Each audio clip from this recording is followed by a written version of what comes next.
அதிமுக கூட்டணியில் இணைகிறாரா ஓபிஎஸ்? நண்பர்களே, அதிமுக தொண்டர்களாக இருந்தீங்க அப்படின்னா மறக்காம நம்ம சேனலை சப்ஸ்கிரைப் பண்ணிருங்க. அப்படி இந்த வீடியோ பிடிச்சிருந்துச்சுன்னா லைக் பண்றதுக்கு மட்டும் மறந்துடாதீங்க.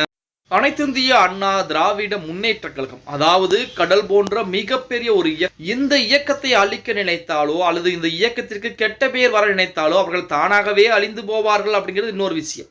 அப்படித்தான் நிறைய நபர்கள் அதிமுகவிற்கு வெளியிலே இருந்து கொண்டு தன்னை அதிமுகவில் இணைக்க மாட்டார்களா, நானும் அதிமுக காரன் தான் அப்படின்னு சொல்லிக் கொண்டிருக்காங்க அப்படிங்கிற தகவல் நம்ம அனைவருக்கும்.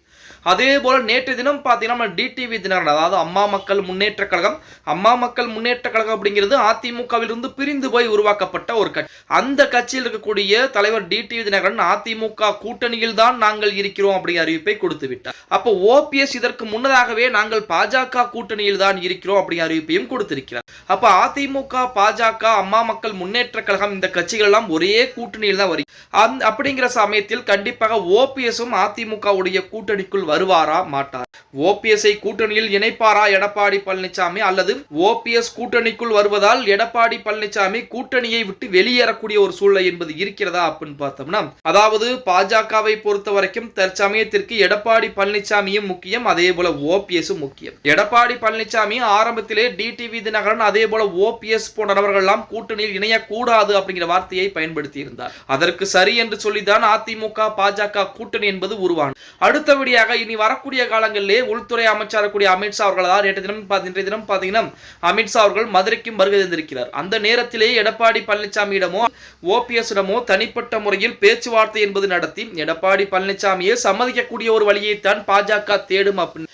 ஏன்னா தென் மாவட்டங்களை பொறுத்த வரைக்கும் ஓபிஎஸ்க்கும் டிடிவி தினகரனுக்கும் ஆதரவுகள் என்பது இப்ப டிடிவி தினகரன் அறிக்கை கொடுத்ததற்கு எடப்பாடி பழனிசாமி மாற்று அறிக்கை, அதாவது மறுப்பு தெரிவித்து எந்த விதமான அறிக்கைகளும் கொடுக்க, அப்ப அவர் பாஜக அதிமுக கூட்டணிக்குள் வருவதற்கு எந்த விதமான சந்தேகமும் இல்லை அப்படின்னு சொல்லி, இப்படிப்பட்ட ஒரு சூழலில் ஓபிஎஸ் மட்டும் அதிமுக கூட்டணிக்குள் வருவாரா அப்படிங்கிறது மிகப்பெரிய ஒரு கேள்விக்குறியான ஒரு விஷயமாகத்தான் இருந்து கொண்டிருக்கு. எது எப்படி இருந்தாலும் 2026 சட்டமன்றத்தில் என்பது அதிமுகவின் கைவசம் வர வேண்டும். அதிமுக மாபெரும் ஒரு வெற்றி சாதனையை படைக்க வேண்டும். அதிலும் கூடுதலாக தமிழகத்தை பொறுத்த வரைக்கும் கூட்டணி ஆட்சிகளுக்கு இடமில்லாமல் அதிமுகவுடைய ஆட்சி தான் தமிழகத்திலே நடத்தப்பட வேண்டும் அப்படிங்கிறதுல அதிமுக தொண்டர்களாக இருக்கட்டும், அதிமுக தலைவராக இருக்கட்டும், அனைவருமே உறுதியாகத்தான் இருந்துகிட்டு இருக்காங்க. இப்படிப்பட்ட சூழலில் இன்னும் கொஞ்ச நாட்கள், அதாவது ஓரிரு மாதங்கள் முடிந்ததுக்கு அப்புறம் தேர்தல் களம் இன்னும் சூடுபிடிக்க ஆரம்பித்து விடும் அப்படின்னே சொல்லி ஆகலாம். பொறுத்து பார்க்கலாம். ஓகே கைஸ், வீடியோ பிடிச்சிருந்தா மறக்காம ஒரு லைக் பண்ணிக்கோங்க.